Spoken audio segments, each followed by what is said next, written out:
Hi, Dragon Con. Caro from the BritTrack here. I'm super excited to have with me wonderful people to talk about the new series of Doctor Who, talking about Series 12 in particular. We're going to be doing a quick review of it as well as talking about the implications of the series and what it means for Doctor Who. We'll also talk about some rumors for the next series towards the end of the panel, and as always, there may be spoilers. As far as us getting into the panel, we have a few people with us. With me, I have Dr. Scott. Hello, everyone. Dr. Scott is of Dr. Geek of Dr. Geek's Laboratory, and we're really excited to have you. We also have JC and Rita, the creators of fiction podcast Continuum Force. Hey, DragonCon. We miss you guys. Hello.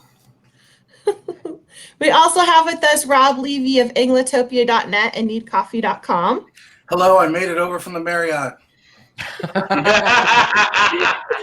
And we finally have with us Trisha, who is an author, editor, poet, and lifelong geek. She worked at one of the largest Doctor Who retailers in the Northeast. Hi, Trisha. Hi, Caro. Hey, everyone at DragonCon. Good to be here. Thank you.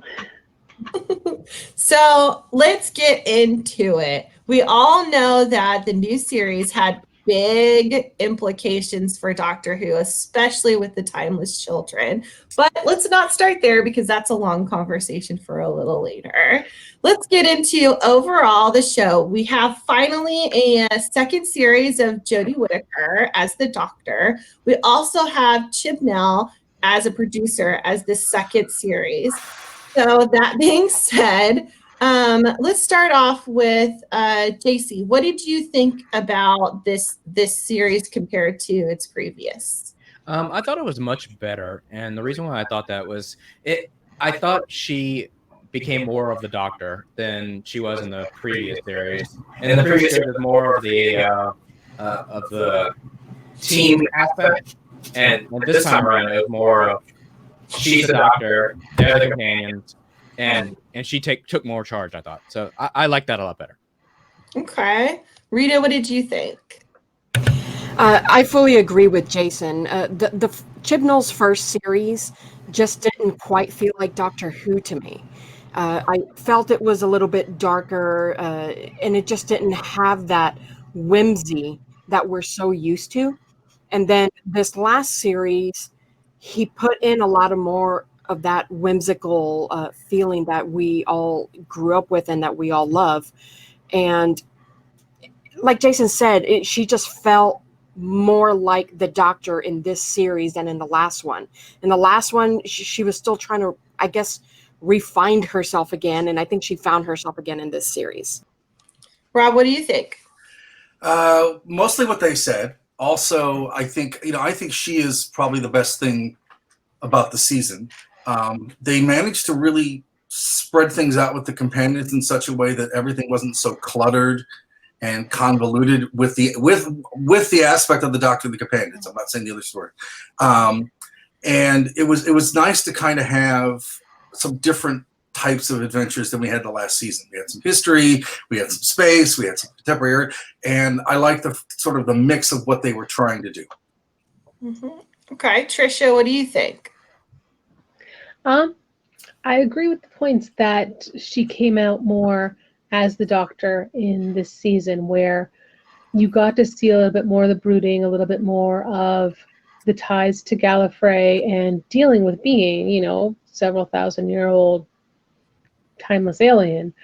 But I wouldn't necessarily say it was that much better than the prior one because there was a lot of broad strokes that Chibnall does with the writing that in both this and the prior one really I felt takes away from what I've come to love of the more nuanced dealings with social issues and science fiction from the prior writers of Doctor Who. Jodie herself is an amazing actress, and there's a lot that I really want to love, but I did keep getting frustrated with how oversimplified a lot of the stories were and how in some ways they kind of pulled away from parts of the Doctor that I'd grown to love, like allowing a lot more the doctor being more permissive of violence and hurting other people felt very untrue. And but those are the things that that stuck out the most to me. Okay, Dr. Scott? Okay, well, I kind of agree with Trisha that this season was an improvement, but it wasn't that big of an improvement. I think for me, Jodie is a fantastic actress, and I think I'm going to really love her doctor when Big Finish writes for her.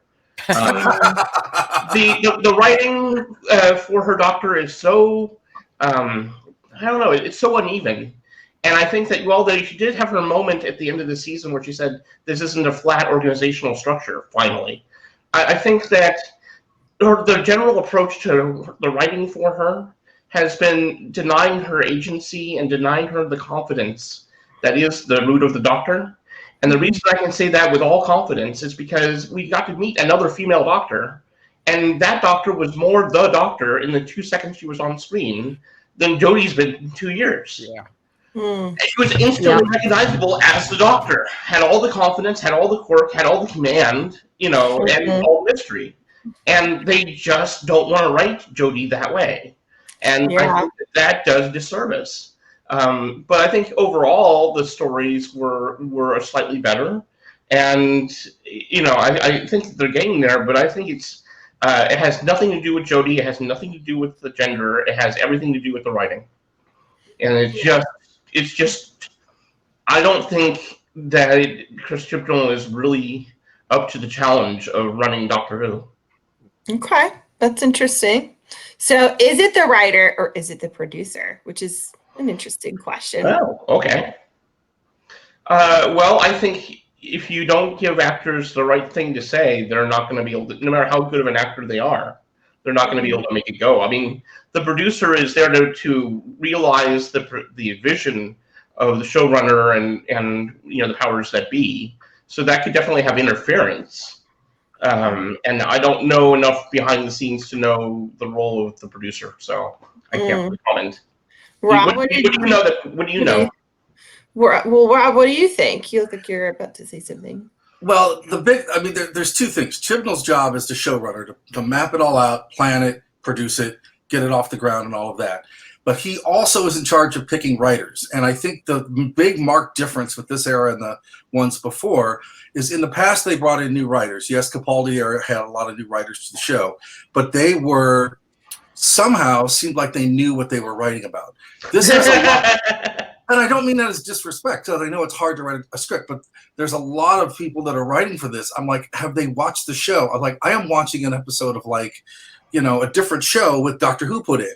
So I think the fault is not necessarily in the writing, but also the selecting of who they use to write. And I'm all about having new voices. I think it's great, but at the same time, they need to look at when they bring a writer aboard, it needs to be looked at in the same way that Caro sort of looks at when she assembles panels. Like, what do they bring to this? What can they contribute? How familiar are they with the subject? I think that's strokes are great. But when you've got 50-something years of canon, I realize that's a landmine.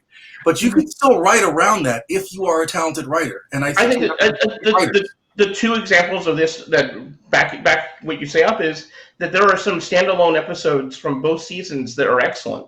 They just have nothing to do with the Doctor herself, so there's some really strong, fantastic episodes that have been written in the last 2 years, but they're not about the Doctor or her. And again, like I say, the new Doctor that shows up instantly recognizable as the Doctor. Everything that is missing from Jodie, and so that proves that they know how to write. They just they choose not to for her, and I think that's the biggest problem I've got. And one thing I might interject there just real quick is that I don't think the decline in the writing and the new writers started with Jodie. I think it might have started with Capaldi, because especially in season 8 or series 8, when they were first introducing him, it was a struggle for Capaldi to really get his base. And then once they finally figured out who Capaldi was as the Doctor, then he became one of the best Doctors that we've had. Yeah, I agree. I'm hopeful that's going to be what happens with Jodie. I thought this particular series was a step in the right directions. It's not quite there yet, But I think it was an improvement in my opinion. Rita and Trisha, so I have a question for you that I think is rather interesting, and I'd love to hear your point of view. We'll start with Rita and then go to Trisha. So we get to see a lot more interaction and character development amongst the companions this series compared to the previous. So what is it that is interesting to you about that comparison between the previous and this series? We'll start with Rita.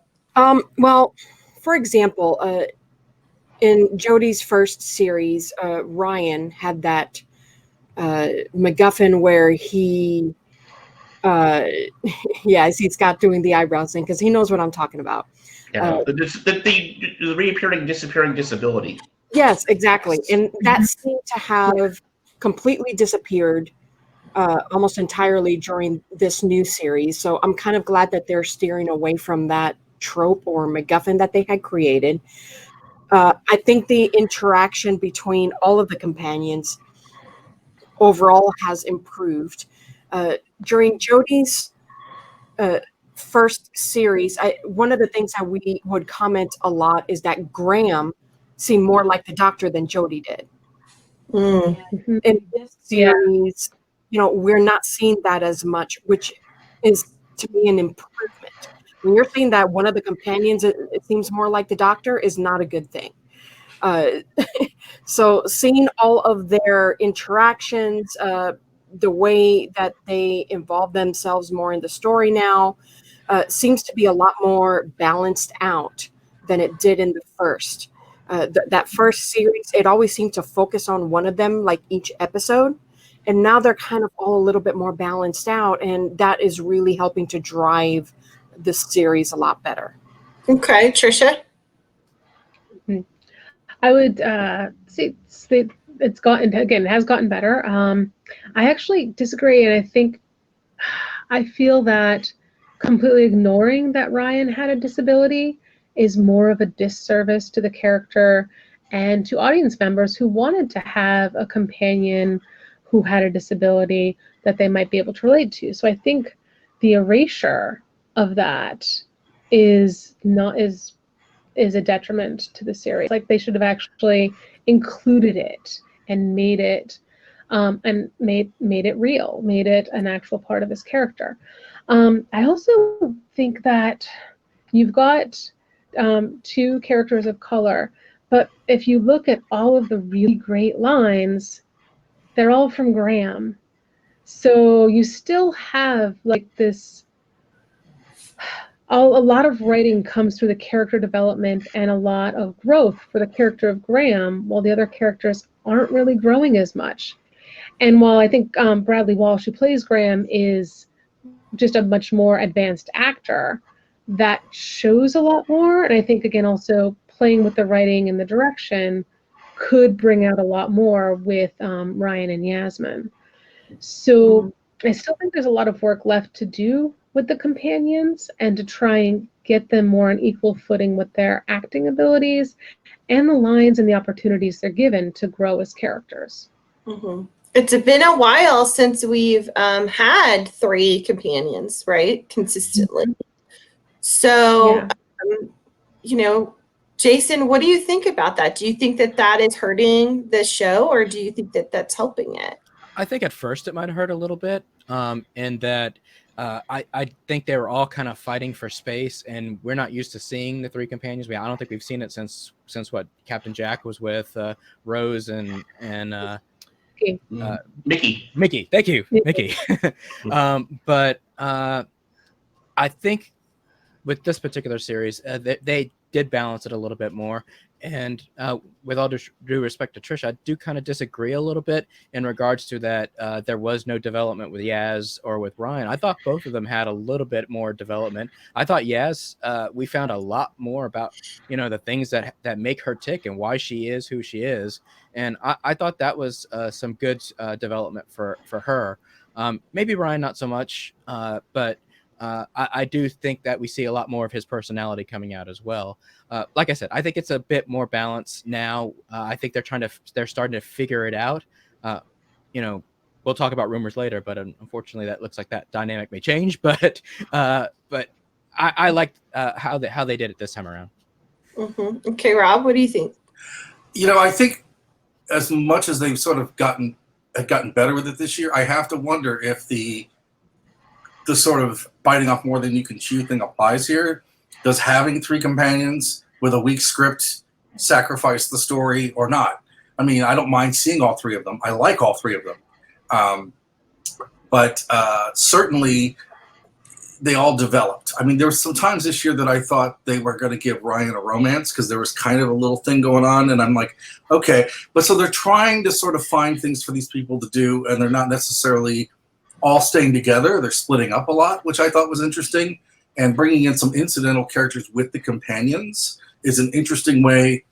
You're sacrificing the character development of your guest stars, but you're making up the ground by having them with companions. So it's some very clever sort of writing shortcuts they're doing. I liked all of them. I mean, Bradley Walsh is just fun, and I think Yaz, I think you're right with Yaz. But I think that's setting the table for later. I really liked what they did with Yaz. And I think Ryan's got some interesting things to do, but I think Ryan's kind of the Mickey of the group now, because I think they've got him, and he's interesting, but I don't think they know what to do with him. I don't think they know where to put him, or sort of it's sort of like Jenna Coleman all over again, where every season he's going to be something different, Mm-hmm. Yeah. And so, a lot was going on in this specific, series. Had a lot of revelations. We had a 2-parter starting off, which we haven't had, something like that in a little while. And so, Dr. Scott, how do you feel about Spyfall? Oh, Spyfall? I actually really loved it. It's the introduction of the new master and everything like that, and I really love the fact that the master is being reinvented along with Jodie. I thought that was a really good companion and interaction. I mean, it's always well done, and I thought the actor did a great job. I enjoyed the idea that it was part of the master's big plan, but then somehow you get the sense that things were not exactly quite right. So it kept you wondering. I thought that was really, really cool. If I can just say really quickly though about Ryan, since as the person on the panel with a disability, I would say that having it be intermittent like that was crazy, and especially like in this episode where Ryan's able to catch up to the plane that's about to take off and get on without problems when his specific disability is running. And also, I know it was based on a friend of the writers who knows somebody with the condition. But when you have Doctor Who and you have a lot of running to do, creating a character that has a problem catching up or keeping up, it would be a really hard episode to write consistently. It'd be almost as bad as creating a robot dog that can't work in a gravel yard. I mean, it's just Doctor Who does this. I mean, the intention was great, but I think that it did disservice, and anybody with a consistent disability that they have to live with every day, you look at that and go, "Oh, that's just ridiculous." So I'd rather not be there than to have it be intermittent. So anyway, and that's the one thing I eyeballed that kind of bumped me out with Skyfall was the digital plane. So, but beyond that, I thought it was a great episode. Yeah. Okay. And then Rita, what did you think about the 2-part series opener? Spyfall was amazing. Yeah. And not just because it played homage to all the James Bond films, but the reintroduction of the Master was, to me, it was just brilliant. And even though I loved Missy to death, seeing our new Master and just bringing back that psychotic nature was very invigorating for me. And I don't know, that actor whose name escapes me, I'm sorry, because Sasha, that's right. I'm always horrible with names. He was just absolutely brilliant, and he just brought so much to that character. And I can't wait to see more of him. Yeah, we only got to see him, 4 times throughout the entire series. And each time, everyone has a different reaction to him. Jason, what did you think about Sasha? Yeah, about Yeah, I thought he was fantastic. I was actually really shocked when they had the reveal, because I didn't expect them to go back to the Master so quickly after, Michelle Gomez did such an amazing job as Missy.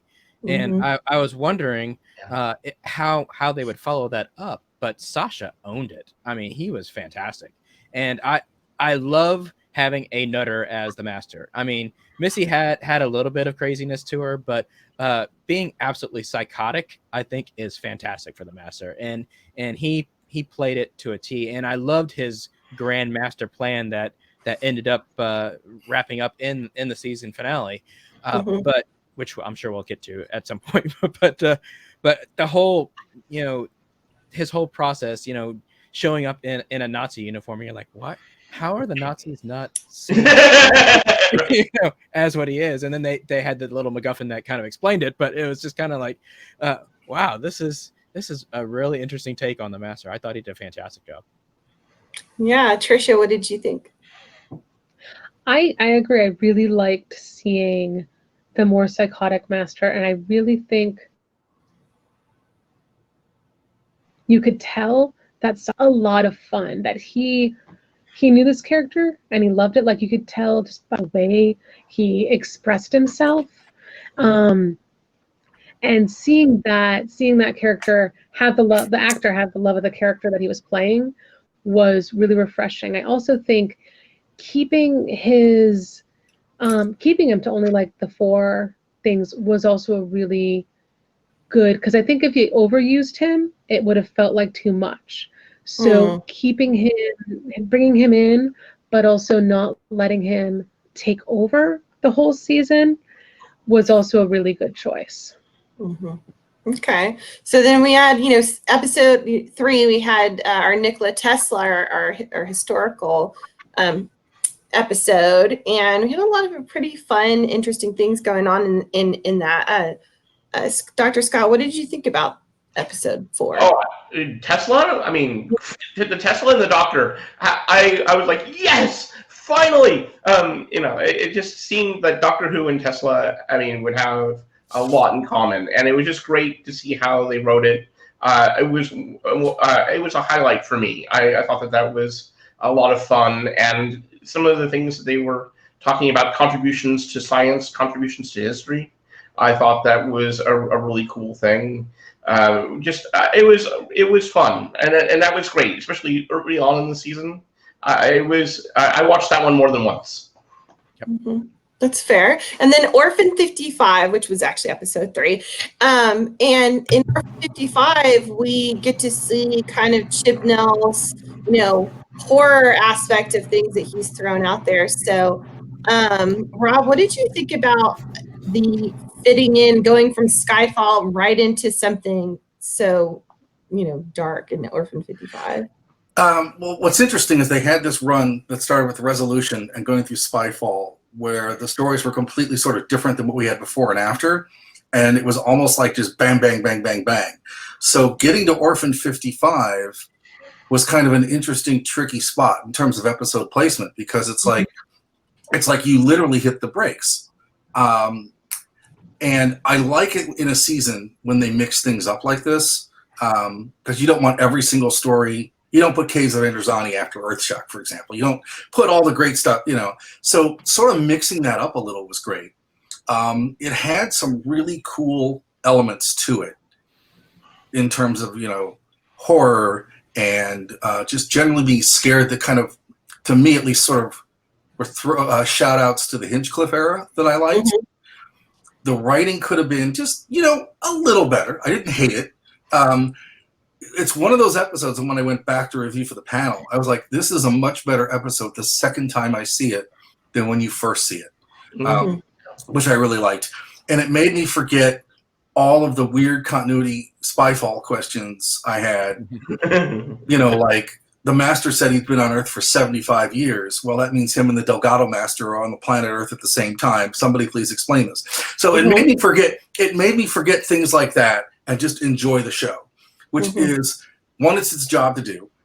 Two, it is, you know, supposed to be kind of, I guess, a palate cleanse from all the of the Master.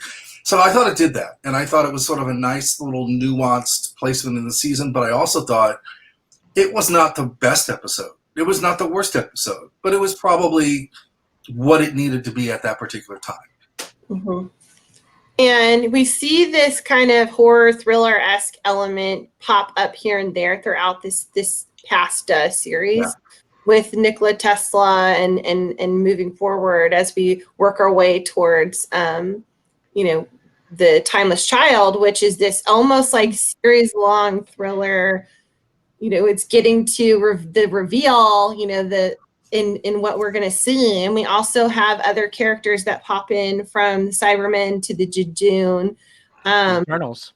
And yeah, and exactly. And so we see all these things happening throughout this series. So as we progress, the Doctor changes, their dynamic changes. You get these little side conversations amongst the companions where you get some character development. And it builds up to the, you know, the final finale, the timeless children. Starting with Scott, what do you think as the rest of the series progressed forward about the episodes working its way up to Timeless Children? Up to it, I thought that for me, one of the strongest points of all of that was how the companions were reacting to their travels with the Doctor. I thought that it was, you know, you're getting a good insight that you think, and you don't, normally you don't hear, oh, I think it might be time to quit. Normally you hear, oh, I'm going to travel with you till I die. And each one by one, was starting to go, you know, maybe one more time, but that's it. But mostly out of loyalty to the Doctor, you know. And I thought that was pretty realistic in some cases. And I thought that so it was. I thought that was good. It was a new take on travels with the Doctor, and it also showed you that maybe something big was about to happen. I thought that was a nice way to undercurrent that. Okay, Jason. So there were some good points and bad points on the way to the Timeless Child. You know, bringing Captain Jack back. Everybody loves Captain Jack. You know, but what a tease! It felt like they just threw him in there for saying, "Hey, hi, I'm Captain Jack. Hey, everybody. Oh, by the way, watch that lone Cyberman." You know? and then he's gone. And then they never really use him again. And then with the whole lone Cyberman storyline, you thought that was really going to be something that was crucial and important to the overall arc. But they just kind of cast him aside at the end. Just, okay, we need to get rid of the lone Cyberman and let, you know, Sasha do his thing. And leading up to that, I thought it was kind of a weird the way that we had this Phantom Doctor show up. We didn't know where she kind of fits in the timeline. Where exactly is she? But I felt that towards when we finally got to the Timeless Child, that there was sort of an explanation to that as well, especially when they, you know, they start bringing in all the doctors from the brain of Mobius and all that other stuff. Right. So, but in the end, getting there was kind of it was hit and miss, where it felt like you're following along with Chibnall's plan, but you're just kind of, there's parts that are still missing to it. Good point. Trisha, what do you think? Well, it's funny because I also wanted to talk, going back to Orphan 55, is that all heading up to the Timeless Child, you've got more and more breaks from canon. So like with Orphan 55, how that end of the world shows is completely different than what we saw with Eccleston and Rose watching the Earth catch fire. Like, wait a minute, but that's not what happened. And that just kept happening more and more, like all of the canon slowly getting erased or ignored or changed leading up to it. For me, I found it frustrating, but I'm hoping that there's more of a plan, since with the Timeless Child, let's play with canon of 50 something years. Right. There was also playing with actual Earth history. So one of my favorite. So I'm also a Gothic literature. I had worked on that when I was getting my master's. So the whole Frankenstein, getting that whole thing with Mary Shelley, probably was one of the most angriest that a Doctor Who episode, maybe because it was so wrong. Part of it also because we have Lord Byron, who was straight washed. Like Lord Byron ought to have been there with Captain Jack Harkness flirting with everything possible. And that just got erased. So there was a lot of erasure in that episode, and a lot of the female characters just like hiding. And so that was really frustrating. But it's also, if that happened, that would be a big change to actual history based on the volcano and the weather and all of that. Mm-hmm. So we've also lost this idea of fixed points in time. There's no more fixed points in time that the Doctor cannot alter. And that also, again, leading up to what the Timeless Child did with its, and have we gotten far enough where it's not spoilery? Well, but yeah.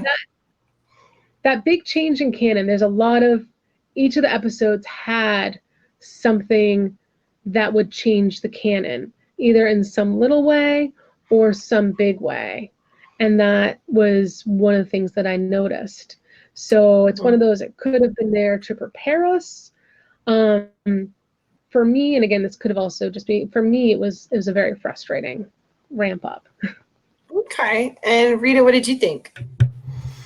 Well, after the Tesla episode, which was good, you have Fugitive of the Jadoon. And when Jason and I watched that episode, I think we were losing our minds the entire episode. And it was like one thing after another, that just kind of, this emotional roller coaster that just kind of left you wiped out by the time you finished watching it. Mm-hmm. And then you get the next few episodes that I felt just could not live up to that one episode in regards to the shock value, I guess. Mm-hmm.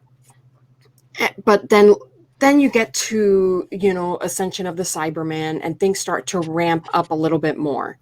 But those episodes in between, and even the Mary Shelley episode, just kind of left me a little lackluster. After the Jadoon episode, where it was like a bunch of filler episodes until you got to the end. Okay. I don't know if Jason would agree with me on that, but and it was weird because you have the Can You Hear Me episode and the Haunting of Villa Diodati, two back-to-back episodes that were, I think, trying to be, kind of like that dark, very scary kind of episodes. Mm-hmm. Usually that type of stuff is spaced out, but it wasn't in this case. Exactly. So in the Timeless Child, Rob, we had a lot of major revelations. We had a lot of things. They put a pin in a few things, especially with the lone Cyberman by shrinking him and kind of putting him literally in a pocket and walking away. And we had some other things that occurred as far as revelations that the Master reveals to the Doctor. So what do we think about that? So, it's weird because, like, when you watch this, and I'm gonna go back a little bit, you get the very historical precision of Tesla, where they want to get all the history right, and then they just sort of completely disregard it when they get to the Mary Shelley, and they get to the finale, so you don't know which way they're going to go with the canon, right? Mm-hmm. So I'd love to think that they're setting seed, that they're sowing seed. I would love to think that to a certain extent, but that by the time I got to that, I'm like, they are throwing so many things against the wall to make it stick and keep fans. That, like, is the Master, the Eternals, and the Cybermen, are those just things they're throwing out there to desperately keep old fans, or is this a plan? What the hell's going on here, right? So there is some of that. I thought the way the Master handled, the shrinking people, putting him in his pocket was nice, because the one thing that this Master did, especially in that finale, was he managed to bring together the Ainley and the Delgado Masters into one performance. And I thought that completely sort of stole the episode. I think, and he was terrific in that. I loved The Last Cyberman. I almost wish you didn't have any other Cybermen. You just had The Last Cyberman, because that would have been a more compelling story.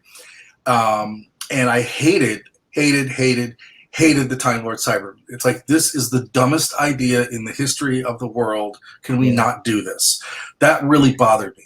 I'm willing to give them a pass on some of the canon, because I don't know where they're going with it. But with what you said about the Master explaining everything, to a certain extent, we, after all this time, the Master would need to explain some things and get some things off his chest. So I thought a lot of that was really good. The thing that's interesting that they never really tweak is he telling the truth? Is this real? Is he only telling half the story and what's going on? Because this is part of the reason I'm not trying to get all freaked out about this whole timeless child thing. I'm fighting human instinct here, is that, this could all be some weird other master plan thing going on. It's like, well, we're going to make the Doctor think he's not even a doctor, or she's not even, so I can't speak to that because I don't know where it is yet, right? I'm not thrilled about it right now, but I liked the fact that the Master's telling exposition, because you get a different viewpoint of all of the core events in the Doctor's history that we've learned about. You get a different viewpoint of that from probably the one character that is closest to him that could give that voice. So I did like that. Okay, Scott, what do you think? Well, to echo what Rob said, I liked the way it affected the Master, because it was very Les Miserables in the sense that he could not live in a world where the Doctor is why the Master is who he is. You know what I mean? He just couldn't live in the world where Valjean existed, right? That kind of a thing. So I liked that element of it.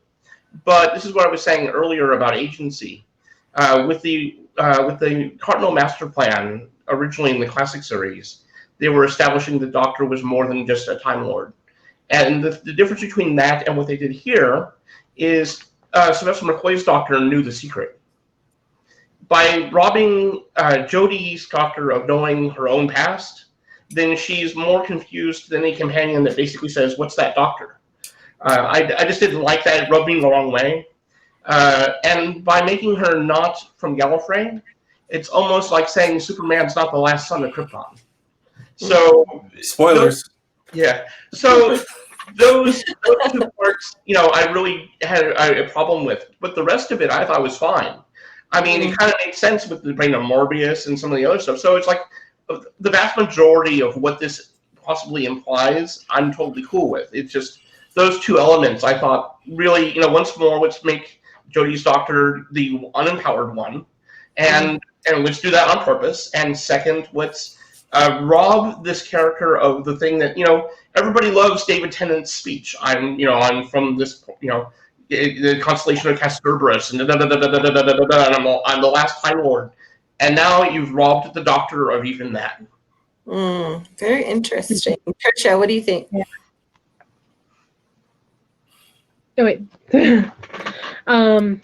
Actually, very similar is what I think on that too, because, and again, I absolutely agree with Scott on this, is that Jodie did get robbed of agency so often, and that also is what frustrated me. So as someone who identifies as a woman, I was really thrilled. Yay, we're getting a female Doctor. And in a lot of ways, writing for Jodie has either gone in the direction of taking away agency, which is what often happens to female characters, or making her act in a less feminine way on purpose, like as if they don't want her to show more traditional female sides of compassion and mercy, because she has a lot less compassion and mercy than prior Doctors. And so it's like, so the taking away of her agency coupled with this, let's make her either not have certain feminine attributes or playing with gender presumptions in a way that disempowers her and makes her less authentic, which is a little bit different than what you're asking, Caro. Sorry, but that's one of the things that does continually bother me with the new series, because I really wanted her to have some little hint that she had something hidden up a sleeve to one up the master, because that to me is also part of who the Doctor is there's something you don't expect, and she didn't have that. And yet you believe the other female Doctor this season would have. Instantly. Yes. Right? Yep. I know. But I would. It's a deliberate, intentional writing for Jodie's Doctor. No, I was just going to say that when it comes to one-upping the Master at the end, I think she did kind of do that in regards to where the Master thought this is going to absolutely destroy her. She's not going to have her identity. I'm winning here. This is how I win. And then she showed her own internal power to where she's like, you thought this was gonna take me out, but I'm still me. I'm still the Doctor. And I thought that was a big difference. Oh yeah, because of all the times to get a regeneration, right? Her breaking out of, the Matrix and having to literally blow up, the Doctor's brain in order to get out. We could have had a regeneration there happen, but which is kind of fascinating. So, Jodie, what do you? Excuse me. Jodie. What do you think? Our surprise guest, everyone.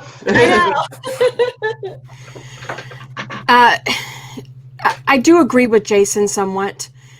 With the Timeless Child, I just feel like this doesn't make her any less of a Time Lord.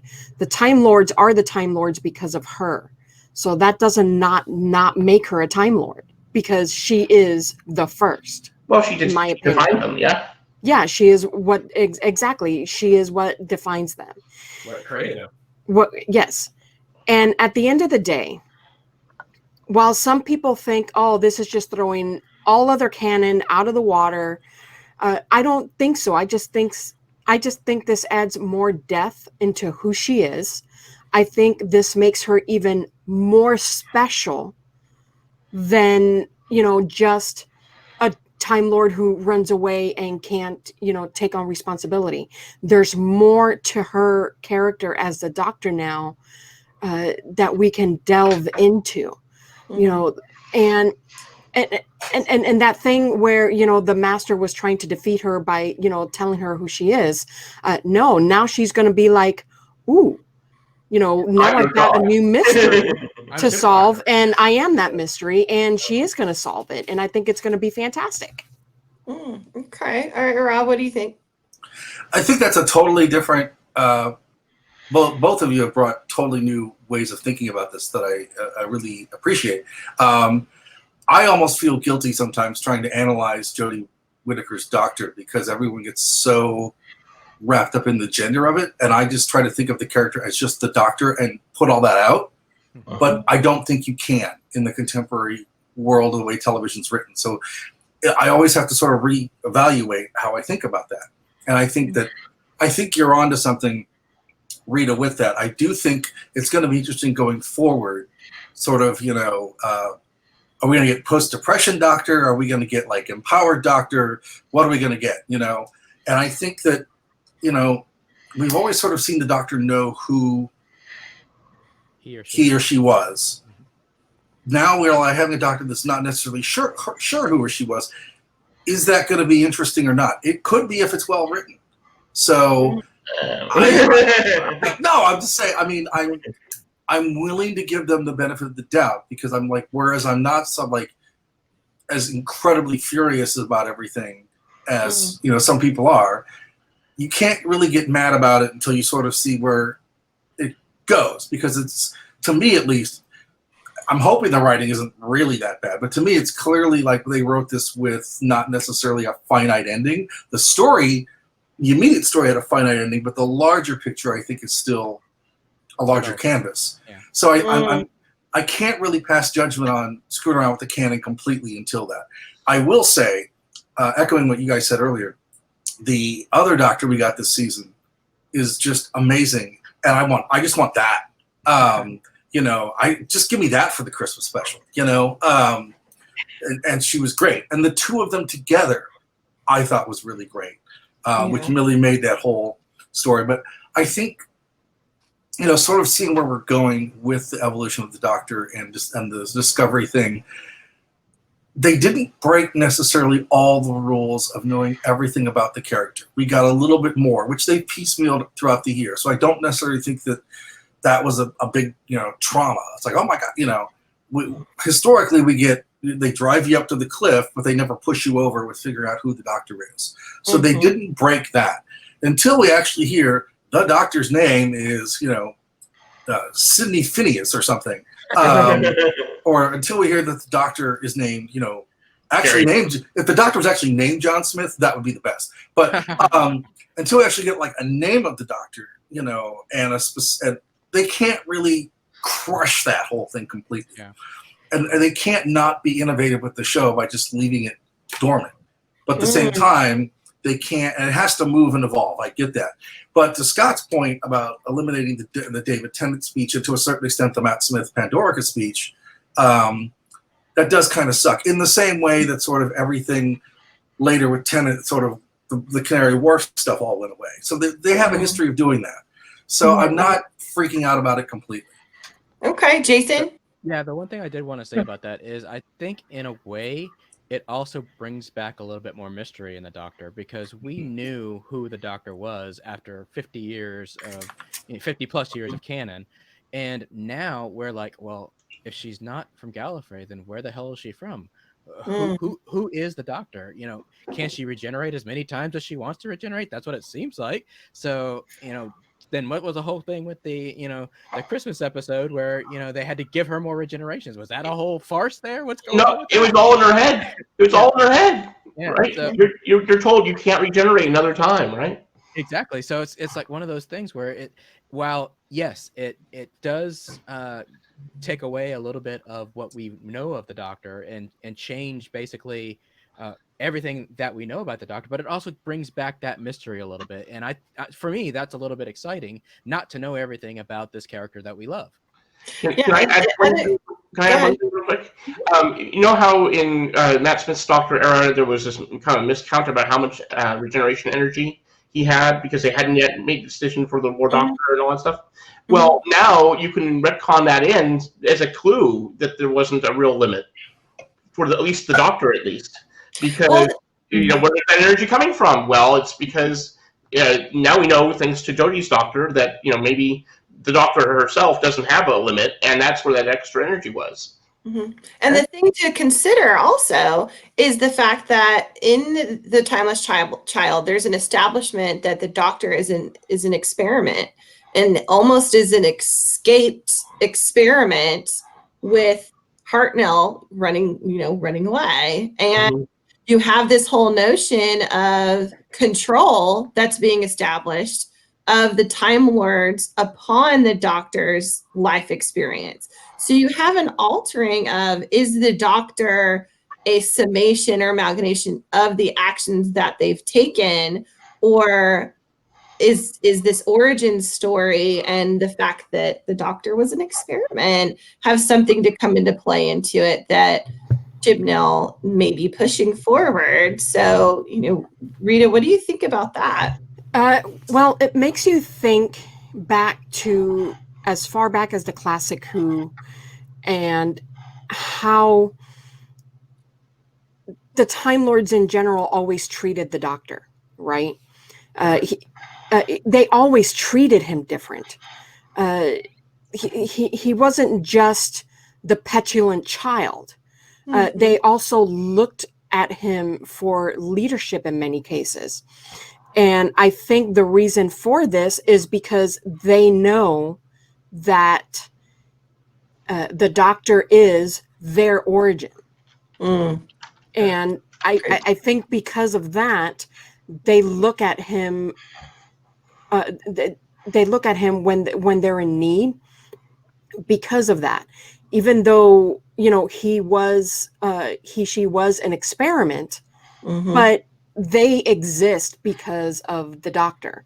And so the Doctor isn't just that petulant child. They are, he is what they need to protect overall, because he is the reason for their whole existence. But I think it also throws into where they also were almost to a point disgusted by the Doctor. They did not like the Doctor, right? You know, the Doctor was always the problem child, or the problem, you know, the So moral. you know, oh, it's him, you know, or it's her, you know, and that kind of explains why they never really truly accepted the Doctor as a Time Lord, because the Doctor really wasn't a Time Lord.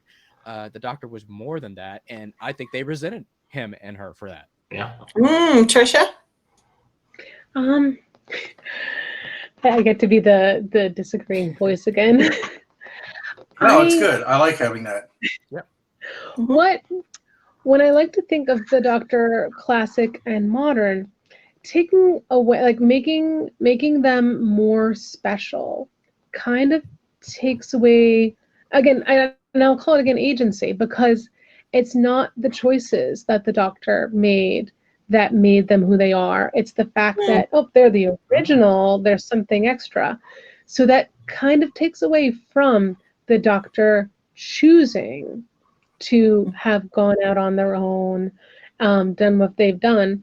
And on top of that, it kind of erases the Doctor's family. Like, you know, Hartnell had his granddaughter with him. What happened with the rest of them? And we had both Tennant and Smith talking about having been a dad. And that gets erased. That sense of, like, at some point, the Doctor was a regular, normal person, and then they made a choice to go and be different.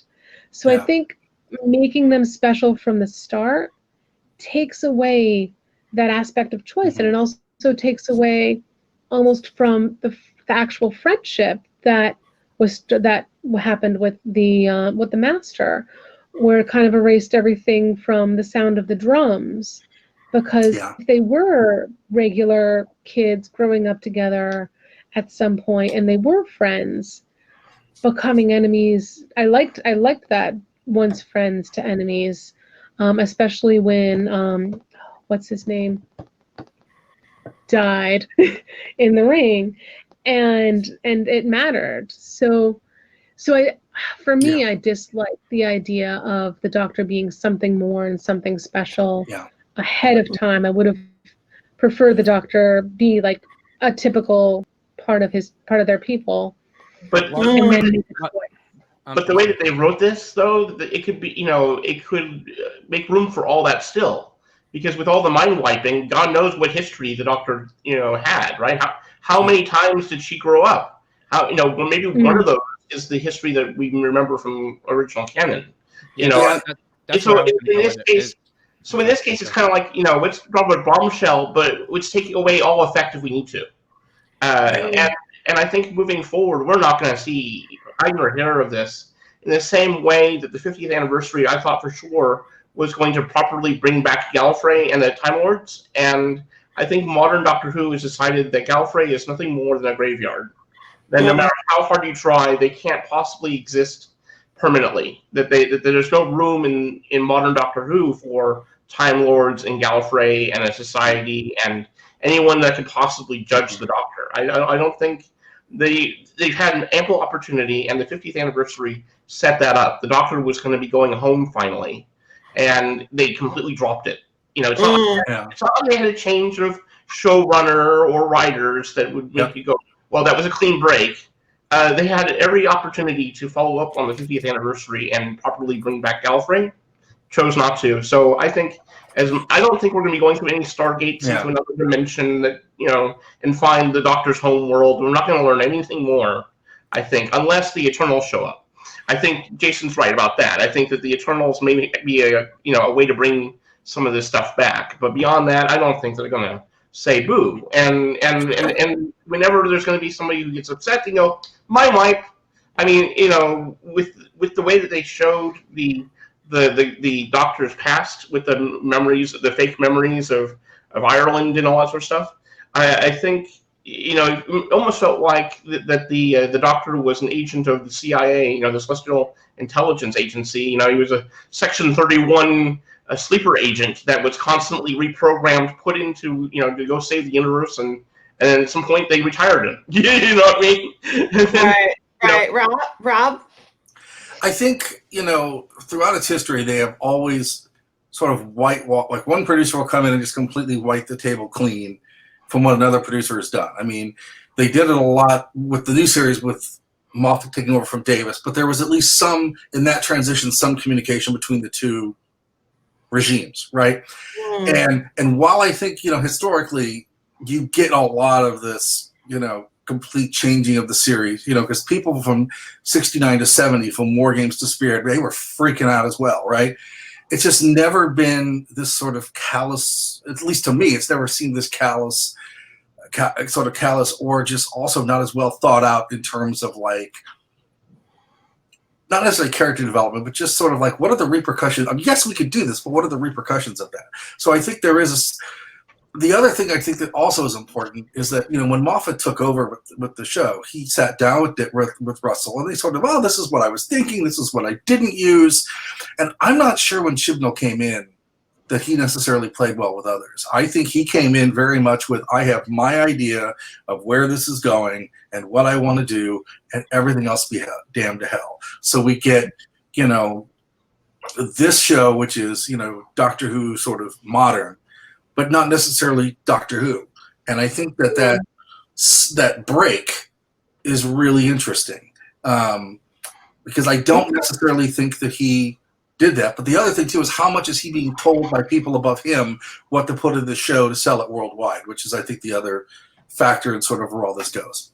Yeah, so moving into the future of where we're going to see Doctor Who go, what's in store? What do you think, Jason, is in store for the next series? Well, I don't know if I necessarily agree with Scott in regards to that. We're not going to see anything else in regards to who the Doctor is. I think they're going to play with that and explore that a little bit. I don't think we'll ever get the final answer. But I think that there will be little hints here and there of what the Doctor is and where she came from.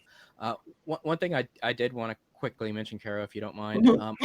I just wanted to say that I don't necessarily think that what took place in The Timeless Child erases everything that's happened before. In fact, I think the opposite. I think it kind of, once they stopped experimenting on her, she thought she was a Gallifreyan. She lived a Gallifreyan life. She maybe she did marry and have the granddaughter and all that stuff that we know our character has had. So I don't think it erases all that history. I just think we have more of a depth of what she is. And I think that's something that they're definitely going to explore in Series 13. That's a great point. Rita?